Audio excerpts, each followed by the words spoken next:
Hello friends, welcome to my YouTube channel PG classes making way through shortcuts. आज हम लोग पढ़ेंगे vectors का थर्ड पार्ट और ये लास्ट पार्ट होगा। इतना ही पढ़ना है आपको, इससे बाहर नहीं जाना है और पूरी एनसीईआरटी इसी में कवर हो जाएगी। मतलब जितने मैंने 3 पार्ट करवाए हैं उसी में एनसीईआरटी आपकी पूरी कवर हो गई है। इससे बाहर आपको बिल्कुल नहीं जाना है, क्योंकि हर एक चैप्टर जो है वो एक से 2 मार्क्स का है, तो इतना ज़्यादा आपको नहीं करना है उसमें। जितना मैं पढ़ा रहा हूँ उसके बाहर आपको बिल्कुल भी नहीं जाना है। ठीक है, तो चलिए स्टार्ट करते हैं। अगर मेरे चैनल पे न्यू है तो चैनल को सब्सक्राइब कर दें, बेल आइकन को प्रेस कर दें ताकि आपको रेगुलर अपडेट्स मिलते रहें। तो पिछले वीडियो में हमने पढ़ा था मल्टीप्लिकेशन ऑफ वेक्टर्स, जिसमें हमने पढ़ा था स्केलर प्रोडक्ट और वेक्टर प्रोडक्ट। स्केलर प्रोडक्ट हमने पढ़ लिया था, तो वेक्टर प्रोडक्ट हम आज पढ़ेंगे, जिसको क्या बोलते हैं। वेक्टर प्रोडक्ट को बोलते हैं क्रॉस प्रोडक्ट भी बोलते हैं और वेक्टर प्रोडक्ट भी बोलते हैं। उसको रिप्रेजेंट कैसे करते हैं? A cross B equal to A magnitude into B magnitude into sine of theta into एक टर्म, ये आप देखना नई टर्म हो गई आपके लिए, इंटू एन कैप। ठीक है, अब आपको पता है कि जिसके भी ऊपर कैप लगी होती है तो वो क्या क्या होता है, उसको बोलते हैं हम यूनिट वेक्टर। ठीक है, और एन क्या है हमारा? एन एक यूनिट वेक्टर है जो कि परपेंडिकुलर होता है ए एंड बी बोथ, मतलब दोनों के परपेंडिकुलर। सपोज हमारा ए और बी जैसे मैंने ड्रॉ किया है ऐसे है, अगर ए और बी ऐसे होगा तो इसका परपेंडिकुलर कहाँ होगा? इनके कहीं बीच में। इसका रिजल्टेंट क्या होगा? इसके कहीं बीच में होगा। अगर इसका रिजल्टेंट बीच में है तो इसका परपेंडिकुलर क्या होगा? ये ऊपर होगा। तो एन कैप ये हो गया, तो माइनस एन कैप क्या हो गया? इसकी उल्टी डायरेक्शन में। ठीक है, तो ये आपको डायरेक्टली क्या पता आपको क्वेश्चन में सीधा यही पूछ लें, डेफिनेशन ही पूछ लें कि क्रॉस प्रोडक्ट की डेफिनेशन क्या है, क्रॉस प्रोडक्ट क्या होता है, विच of the following option is correct. अब 4 ऑप्शन दे देंगे, एक में कहीं में एन नहीं लिखेंगे, एक में साइन थीटा की जगह कॉस थीटा लिख देंगे कहीं पे, एक में क्या पता डॉट लिख दें या मैग्नीट्यूड ना लगाएं, एक में एन लिखेंगे। तो ये वाला ऑप्शन आपको सही चुनना है कि एक तो क्या होगा, दोनों का magnitude into sine of theta into n cap, जो कि यूनिट वैक्टर होगा perpendicular to A and B both. Next आते हैं for A and B to be parallel. ठीक है, अब मैंने कल आपको बताया था, फर्स्ट वीडियो में मैंने आपको बताया था जब हमने पैरेलल और इक्वल वेक्टर पढ़े थे। पैरेलल वेक्टर क्या होता है? जिसमें एंगल या तो 0 डिग्री हो या फिर 180 डिग्री हो। ठीक है, अगर ऐसे वेक्टर हैं दोनों सेम डायरेक्शन में, मतलब एंगल 0 डिग्री है। अगर ऐसे हो तो मतलब एंगल कितना है आपका? 180 डिग्री। तो दोनों ही केस में, चाहे एंगल 0 डिग्री हो चाहे एंगल 180 डिग्री हो, तो साइन क्या होता है? साइन 0 डिग्री भी 0 होता है और साइन 180 डिग्री भी क्या होता है? 0। ठीक है, तो अगर हम ए क्रॉस बी करेंगे उसमें साइन थीटा आता है।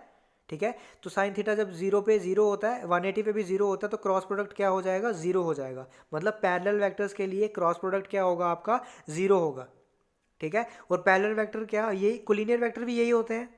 ठीक है, जो एक पर्टिकुलर लाइन के पैरेलल होंगे उसको क्या बोलते हैं? Collinear vector. तो कोलिनियर वेक्टर के लिए भी क्रॉस प्रोडक्ट क्या होगा? 0। क्यों 0 होगा? क्योंकि एंगल क्या होगा? या तो 0 होगा या फिर 180 डिग्री होगा, और साइन 0 और साइन 180 दोनों क्या होते हैं? 0 होते हैं, इसीलिए क्रॉस प्रोडक्ट जो है 0 है। कोई आपको इतनी डिटेल में कोई नहीं बताएगा, कहीं नहीं पढ़ोगे। अगर कंसेप्ट समझ लोगे, क्वेश्चन आप लोग खुद ही लगा लोगे। नेक्स्ट आता है हमारा आई क्रॉस आई, जे क्रॉस जे और के क्रॉस के क्या होता है? 0। क्यों 0 होता है? अब मैंने जैसे आपको बताया कि अगर आई क्रॉस आई मतलब दोनों सेम वेक्टर हैं, तो मतलब दोनों या तो इस डायरेक्शन में है। ठीक है, अगर अपोजिट डायरेक्शन होता दोनों का, मतलब एक का ये होता एक का ये होता, तो ये आई होता ये माइनस आई होता। ठीक है, लेकिन क्या है हमारे पास? दोनों आई क्रॉस आई है, मतलब दोनों के डायरेक्शन क्या है? सेम डायरेक्शन है। ऐसे बोल सकते हैं आप, या एक के ऊपर एक है ऐसे बोल सकते हैं। तो एंगल क्या हुआ इनमें? 0 डिग्री। साइन 0 कितना होता है? 0। तो मतलब आई क्रॉस आई कितना हो गया? Magnitude of i into magnitude of i into sine of 0 degree. Sine of 0 0 होता है, तो क्या हो गया ये? 0। सिमिलरली जे क्रॉस जे भी 0 हो गया क्योंकि एंगल 0 है। के क्रॉस के भी 0 हो गया क्योंकि एंगल क्या है? 0 है। अगर जब हमने पढ़ा था आई डॉट आई, ठीक है, इसमें क्या था? एंगल 0 था, लेकिन डॉट प्रोडक्ट में कॉस ऑफ एंगल आता है, तो कॉस ऑफ 0 कितना होता है? 1। तो अभी i dot i equal to j dot j equal to k dot k जो था उस केस में 1 था, डॉट प्रोडक्ट के केस में, क्योंकि कॉस 0 क्या होता है? 1 होता है। नेक्स्ट आते हैं I dot J, I cross जे होता है के, जे क्रॉस के होता है आई, और के क्रॉस आई होता है जे। ये आपको कैसे याद रखना है? आपको एंटी क्लॉकवाइज चलना है। ठीक है, पहले आई ले लो, फिर एंटी क्लॉकवाइज चलोगे तो जे ले लो, फिर एंटी क्लॉकवाइज चलोगे तो के ले लो। तो मतलब आई इंटू जे करोगे तो के आएगा, के इंटू आई करोगे तो जे आएगा, जे इंटू के करोगे तो आई आएगा। अगर आप यहाँ से उल्टा हो गए, ठीक है, इन केस आपने यहाँ से उल्टा ले लिया कि आपने जे क्रॉस आई कर दिया, ठीक है, तो वो माइनस के हो जाएगा। ठीक है, ये आप लोग याद रखना, जे क्रॉस आई अगर कर दिया तो वो माइनस के हो जाएगा। ये भी मैं बता देता हूँ माइनस के क्यों होगा, क्योंकि एंगल कितना हो जाएगा आपका? एंगल जे क्रॉस आई अगर करोगे तो आप एंगल आपका 180 डिग्री हो जाएगा। और इसमें क्या है, इसमें कम्यूटेटिव लॉ होल्ड नहीं करता, ठीक है, जो कि डॉट प्रोडक्ट में करता है। A dot B equal to B dot A होता है, ठीक है, लेकिन A cross B not equal to B cross A होता है, ठीक है, आपको याद रखना है। ना ही ये कम्यूटेटिव लॉ फॉलो करता है, ना ही ये एसोसिएटिव लॉ फॉलो करता है। नेक्स्ट, इसकी एप्लीकेशन क्या है? इसकी एप्लीकेशन किस में कहाँ यूज़ होता है? ये एरिया ऑफ ट्रायंगल निकालने में या एरिया ऑफ पैरेललोग्राम निकालने में। अब सपोज हम लोग एक ट्रायंगल ले लेते हैं, जैसे हमने लिए ए बी सी। अब डी को अभी मत देखना, आप ए बी सी देखो सिर्फ, ठीक है।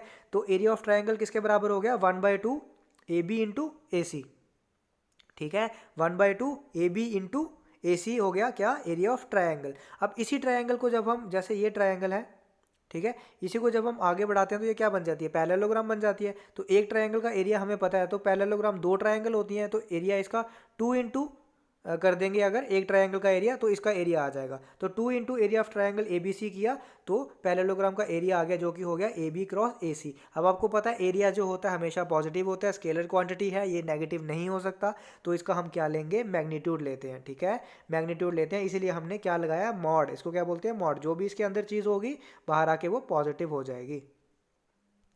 नेक्स्ट है हमारा इसी पे कि फाइंड ए क्रॉस बी। उन्होंने बोला 2 वेक्टर उन्होंने हमें दिए हैं, एक है अपना ये वेक्टर, एक है ये वेक्टर। उन्होंने बोला ए क्रॉस बी फाइंड करो। अब ये आप लोग देखना कि अगर हम वर्टिकली नीचे आए उसको कॉलम बोलते हैं, अगर हम हॉरिजॉन्टली बढ़ रहे हैं तो उसको रो बोलते हैं, ठीक है। तो आपको कैसे ये करना है? आपको पहले आई टर्म लिखनी है, आपको ये लिखना है पहले आई जे के ऊपर, ठीक है, और फिर रिस्पेक्टिव कोफिशिएंट लिखने हैं आई जे के दोनों वेक्टर्स में से। पहले वेक्टर में आई का कोफिशिएंट 2 है तो 2 लिखा, फिर जे का कोफिशिएंट 1 है और के का कोफिशिएंट 3 है। वैसे ही बी वेक्टर में 3 है, 5 है और -2 है, वो लिखा। उसके बाद आपने क्या करना है? उसके बाद आपने करना है, पहले आई लिखना है। फर्स्ट वाले में साइन पॉजिटिव आता है, सेकंड वाले में नेगेटिव आता है, थर्ड वाले में अगेन पॉजिटिव आता है, ठीक है। जैसे यहाँ पे साइन पॉजिटिव पहले में, दूसरे में नेगेटिव, थर्ड में पॉजिटिव।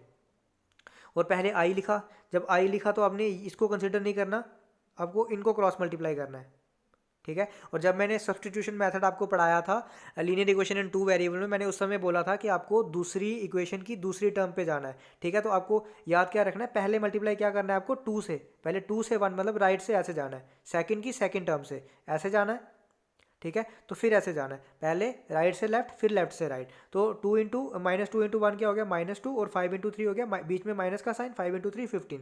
फिर दूसरा साइन किसका होगा? माइनस का।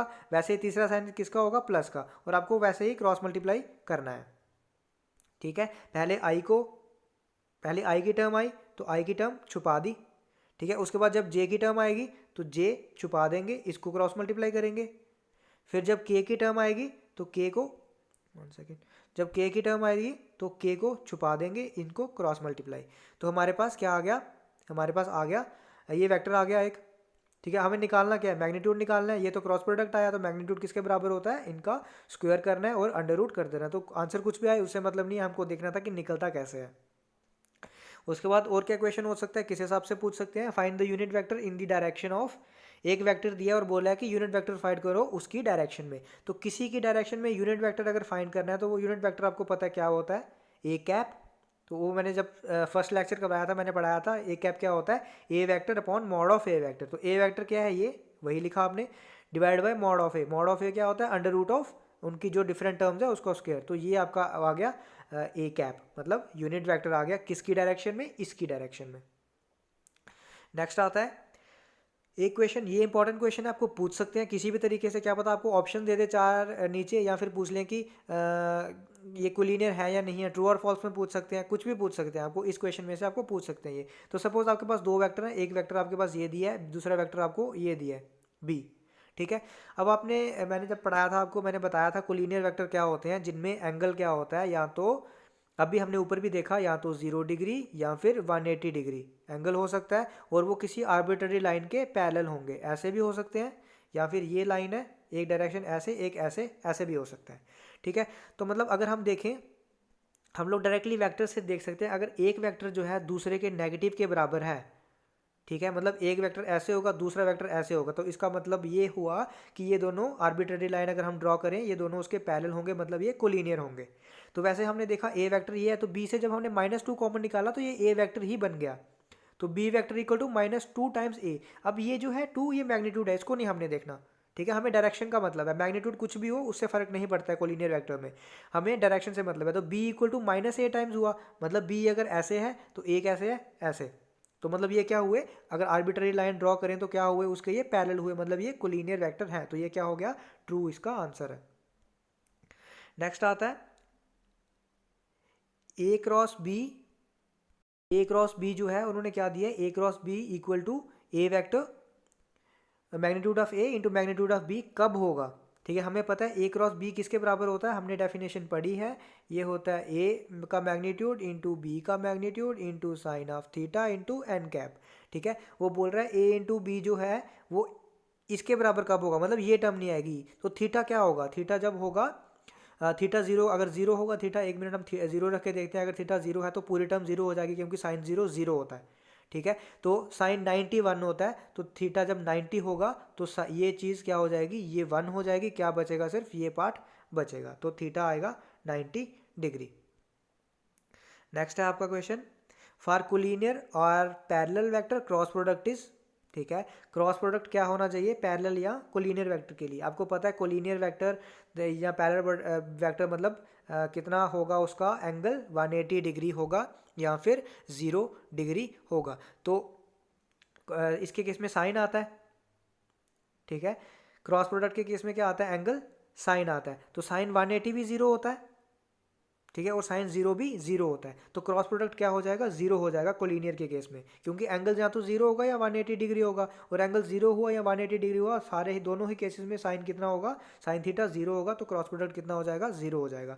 यही अगर डॉट प्रोडक्ट पूछे, जैसे अगला क्वेश्चन है कि कोलिनियर वेक्टर के लिए डॉट प्रोडक्ट क्या होगा, तो डॉट प्रोडक्ट में आपको पता है कॉस थीटा आता है, ठीक है। तो कॉस 0 कितना होता है, कॉस 0 आपको पता है 1 होता है, ठीक है, और कॉस है तो ये इसका आंसर होगा। नेक्स्ट आते हैं for perpendicular vectors dot product is, ठीक है। अब आपको पता है परपेंडिकुलर वेक्टर्स मतलब ऐसे, ठीक है, मतलब जिनमें एंगल कितना है 90 डिग्री। अब उन्होंने डॉट प्रोडक्ट पूछा है, डॉट प्रोडक्ट में क्या आता है, कॉस थीटा आता है, एंगल 90 है तो कॉस 90 क्या होता है 0, तो परपेंडिकुलर के लिए डॉट प्रोडक्ट क्या होगा 0। नेक्स्ट आते हैं for perpendicular vector cross product, cross product में क्या आता है, sine theta into n cap आता है, ठीक है। क्रॉस प्रोडक्ट परपेंडिकुलर मतलब साइन 90, साइन 90 मतलब 1, तो क्या बचा, mod of A into mod of B into n cap बचा हमारे पास, ठीक है। अगर एन कैप नहीं भी दिया हो, अगर ऐसे 4 ऑप्शन दिए होगा तब भी आपको ये लगा के आना है। तो चलो ले चलता हूँ तुमको तारों के शहर में, थोड़ा सा जाएंगे, दूर से देखेंगे, ज़्यादा ऊपर तक नहीं जाएंगे, ठीक है। चलते हैं, क्योंकि मोस्ट चांसेस हैं आपको कि कुछ इसमें आइडेंटिटीज़ होती हैं, इनइक्वालिटीज़ होती हैं जो कि डायरेक्ट इक्वेशन टाइप होती हैं, तो मोस्ट चांसेस हैं कि क्या पता आपको डायरेक्ट वही पूछ दें कि ये कौन सी आइडेंटिटी है, या फिर ऑप्शंस दे दें ऊपर की कॉची स्टीवार्ट्स इनइक्वालिटी कौन सी होती है, तो क्या पता 4 ऑप्शन दे दें आपको तो बोलें उसमें से कौन सी है, ठीक है। तो नाम आपको चाहे इतना इंपॉर्टेंट नहीं है, लेकिन आप आइडेंटिटी देख लो क्या है, कि अगर हमारे पास 2 वेक्टर्स हैं ए एंड बी, तो आइडेंटिटी क्या है कि magnitude of A dot B, ठीक है, magnitude of A dot B हमेशा लेस देन या इक्वल टू होता है magnitude of A into magnitude of B, ठीक है। सपोज आपके पास 2 वेक्टर्स हैं सॉरी, सपोज आपके पास 2 वेक्टर्स हैं, ठीक है। कौन कौन से 2 वेक्टर्स हैं मैं कंसीडर कर रहा हूँ, सपोज 2i, ठीक है, -3j आपके पास एक वेक्टर है, दूसरा वेक्टर है आपके पास 3i प्लस जे आपके पास दूसरा वेक्टर है। तो अभी हम देखते हैं इसका डॉट प्रोडक्ट अगर करें तो मतलब i को i से मल्टीप्लाई और j को j से, तो कितना आ गया, i को i से 3 माइनस इसको करेंगे तो -3 इंटू 1 है ना, तो -3 हो जाएगा, तो कितना आ जाएगा, डॉट प्रोडक्ट इसका 3 आ जाएगा, ठीक है। अब ये मैग्नीट्यूड ही है, क्योंकि डॉट प्रोडक्ट क्या आता है, मैग्नीट्यूड ही आता है, ठीक है। तो अब अगर हम इंडिविजुअली निकालें ए का मैग्नीट्यूड और बी का मैग्नीट्यूड, तो ए का मैग्नीट्यूड कितना आएगा, वो आएगा 2 का स्क्वायर प्लस 3 का स्क्वायर, तो 2 का स्क्वायर कितना हो गया 4, 3 का स्क्वायर कितना हो गया 9, तो अंडर रूट ऑफ 4 प्लस 9 मतलब अंडर रूट ऑफ 13। सिमिलरली अगर हम बी का करें तो बी का मैग्नीट्यूड कितना आएगा, अंडर रूट ऑफ 3 का स्क्वायर प्लस 1 का स्क्वायर मतलब अंडर रूट ऑफ 10, ठीक है। तो ए के मैग्नीट्यूड और बी के मैग्नीट्यूड को जब मल्टीप्लाई करेंगे तो क्या आएगा, अंडर रूट ऑफ 130, जो कि ग्रेटर है 3 से, तो ठीक है। तो मतलब ये आइडेंटिटी क्या होगी, ये आइडेंटिटी ट्रू होगी for any 2 vectors magnitude of a dot b is always less than or equal to magnitude of a into magnitude of b, ठीक है। नेक्स्ट चलते हैं अगली के तरफ, नेक्स्ट है आपका ट्रायंगुलर आइडेंटिटी। ठीक है, ट्रायंगुलर आइडेंटिटी क्या बोलती है? For any two vectors magnitude of A plus B is less than equal to magnitude of A plus magnitude of B. ठीक है, वहां पे क्या था? Magnitude of A dot magnitude of B था ना, मतलब dot product of A B किसके बराबर था? Less than equal to magnitude of A into magnitude of B. और यहाँ पे ट्रायंगुलर की बात हो रही है, तो ट्रायंगुलर में क्या है? Plus sign. आइडेंटिटी सेम ही है कि लेस देन होती है, और दोनों के मैग्नीट्यूड को अलग अलग अगर कर देंगे तो यह, लेकिन यहाँ पे प्लस है तो पहली वाले में मल्टीप्लाई था, डॉट प्रोडक्ट था। नेक्स्ट है हमारे पास ए क्रॉस ए। क्या होता है हमारे पास? जीरो। ये चांसेस है आपको कि ये आपको ज़रूर पूछेंगे ए क्रॉस ए, क्योंकि है तो सिंपल है लेकिन बच्चों को काफ़ी इसको पूरा पहले देखते हैं कि ए क्रॉस ए मतलब सेम वेक्टर है, जैसे मैंने ये ड्रॉ किया है। ठीक है, एक ही पे दूसरा वेक्टर भी है, मतलब एंगल कितना हो गया? ज़ीरो। मैंने आपको पढ़ाया था पहले भी ये एंगल ज़ीरो, मतलब कि साइन ज़ीरो कितना होता है? ज़ीरो। तो ए क्रॉस ए कितना हो गया? ज़ीरो। तभी हमारा आई क्रॉस आई भी ज़ीरो होता है, जे क्रॉस जे भी ज़ीरो होता है, और के क्रॉस के भी ज़ीरो होता है। इसीलिए ज़ीरो होता है, क्यों? क्योंकि एंगल ज़ीरो होता है, और एंगल ज़ीरो मतलब साइन ज़ीरो, साइन ज़ीरो तो मतलब डॉट क्रॉस प्रोडक्ट क्या हो गया? ज़ीरो। नेक्स्ट है हमारा if A is parallel to B और ए बी आर कोलिनियर। ठीक है, अगर ए पैरेलल टू बी है या फिर ए और बी कोलिनियर वेक्टर्स हैं तो क्रॉस प्रोडक्ट क्या होगा? जीरो होगा। क्यों? क्योंकि पैरेलल वेक्टर्स है मतलब एंगल जीरो। कोलिनियर वेक्टर भी क्या है? पैरेलल वेक्टर को कोलिनियर वेक्टर भी बोल सकते हैं, मतलब एंगल जीरो है तो क्रॉस प्रोडक्ट जीरो। आपने यहाँ भी देखा। इसी को इन्होंने दूसरे तरीके से ये लिखा है कि अगर क्रॉस प्रोडक्ट जीरो है मतलब वेक्टर या तो पैरेलल होंगे या फिर कोलिनियर होंगे या फिर उनमें से एक वेक्टर जीरो होगा, क्योंकि अगर एक वेक्टर जीरो होगा तब भी अगर उनकी क्रॉस प्रोडक्ट करोगे तो आपका जीरो ही आएगा। नेक्स्ट आते हैं हम कि अगर आपको तीन वेक्टर्स का पूछ लें, ठीक है, कि तीन वेक्टर्स कोलिनियर कब होंगे। अगर ट्रायंगल पूछें तीन वेक्टर की, अगर ए बी सी आपको तीन वेक्टर दिए हैं, ठीक है, तो अगर एरिया पूछें ट्रायंगल का ए बी सी का तो क्या हो गया? 1/2 magnitude of A cross B plus B cross C plus C cross A. क्योंकि एरिया जो होता है स्केलर क्वांटिटी होता है, पॉजिटिव होता है हमेशा, तो इसीलिए मैग्नीट्यूड लेके चलना है।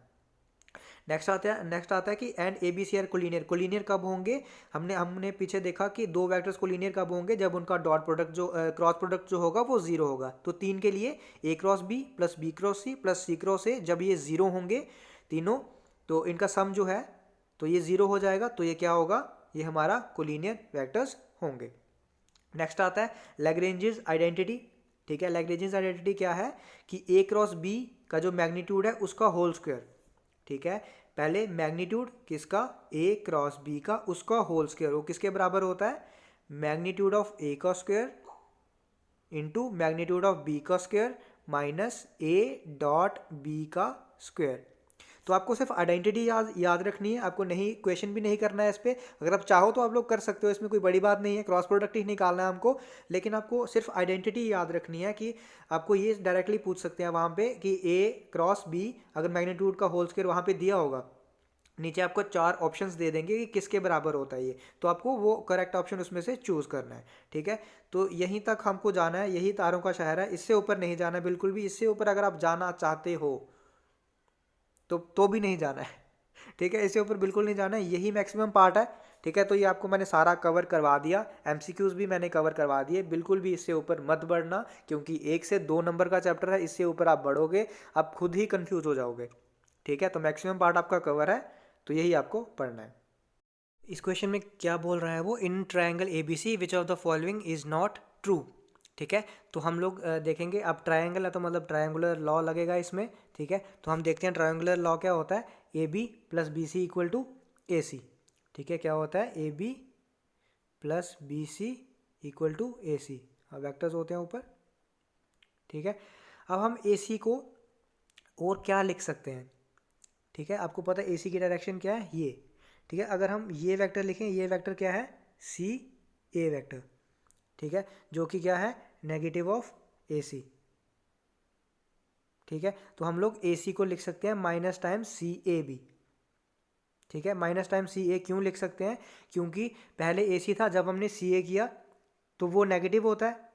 ठीक है, उसकी डायरेक्शन ये होगी, लेकिन हमको डायरेक्शन क्या चाहिए ट्रायंगुलर लॉ के लिए? डायरेक्शन हमको ये चाहिए। ठीक है, तो उसके लिए हमने फिर से एक माइनस लगा दिया बाहर, ताकि उसकी डायरेक्शन वैसी ही बनी रहे। तो माइनस सी ए की डायरेक्शन भी क्या होगी? जो कि ए सी की डायरेक्शन है। ठीक है, तो इसको हम लिख सकते हैं A B plus B C equal to minus C A लिख सकते हैं। ये भी ट्रायंगुलर लॉ ही हुआ। तो इसके हिसाब से देखा जाए तो सी ए को हम नेगेटिव में लाएंगे तो पॉजिटिव सी ए हो जाएगा, मतलब ये ट्रू है।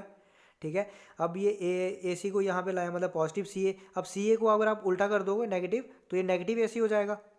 सी ए जो होता है वो नेगेटिव ए सी के बराबर है।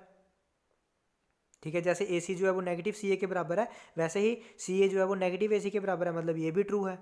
उसके बाद A B plus B C जो है वो सी ए के बराबर। जब हमने यहाँ देखा तो A B plus B C किसके बराबर था, माइनस सी ए के। इन्होंने दिए सी ए के बराबर, मतलब ये ऑप्शन गलत है। तो यही हमें देखना था कि इसमें से गलत ऑप्शन कौन सा, तो वो है थर्ड ऑप्शन। ठीक है, तो ये एमसीक्यूज हैं। इसके आपको बाकी एमसीक्यूज इसके क्या बन सकते हैं, किस हिसाब से बन सकते हैं, बाकी एमसीक्यूज इसके बन सकते हैं। जैसे दो वेक्टर्स दिए हैं आपको, ए वेक्टर दिया है, बी वेक्टर दिया है, वो बोल रहा है कि projection of A on B निकालो। तो वो क्या होता है, जिस पे प्रोजेक्शन निकालनी है होल डिवाइड बाय उसका मैग्नीट्यूड होता है, ऊपर होता है डॉट प्रोडक्ट ऑफ ये आसान एमसीक्यूज हैं। इसमें टाइम वेस्ट आपका ज़्यादा होगा। ठीक है, ये थोड़ा सा कैलकुलेटिव पार्ट आ जाता है, इतना आपको वो नहीं पूछेंगे। अगर पूछेंगे भी तो आप लोग इसको निकाल सकते हो। ठीक है, वीडियो इससे इन चीज़ों से काफ़ी लंबी हो जाती है। तो मैं कंसेप्चुअल पार्ट जो था, जो कंसेप्चुअल आपको पूछ सकते थे, 1-2 नंबर में पूछ सकते हैं, वो मैं आपको सारा कवर कर दिया है।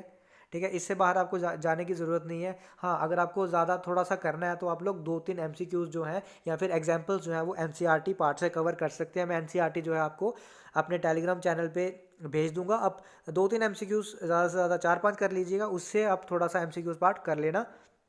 जो भी न्यूमेरिकल होगा उसमें एग्जाम्पल पार्ट वो आप लोग पढ़ सकते हैं वहाँ से, वरना जितना मैंने करवाया वो आपको मोर देन सफिशिएंट है। इसके बाहर आपको बिल्कुल भी नहीं जाना है। तो आज के लिए हम इतना ही रखते हैं। नेक्स्ट पार्ट, अगर आपको कोई पर्टिकुलर पार्ट पढ़ना है, कोई पर्टिकुलर चैप्टर पढ़ना है, तो आप लोग कमेंट करके बता सकते हैं कि ये चैप्टर पढ़ना है, तो मैं वही चैप्टर आपको आगे लेके आऊँगा। तो आज के लिए इतना ही। अगर आपको वीडियो पसंद आई है तो वीडियो को लाइक करें, चैनल को सब्सक्राइब करें और बेल आइकन को प्रेस करें ताकि आपको रेगुलर अपडेट्स मिलते रहें और चैनल के साथ आप इसी तरह जुड़े रहें। Thank you.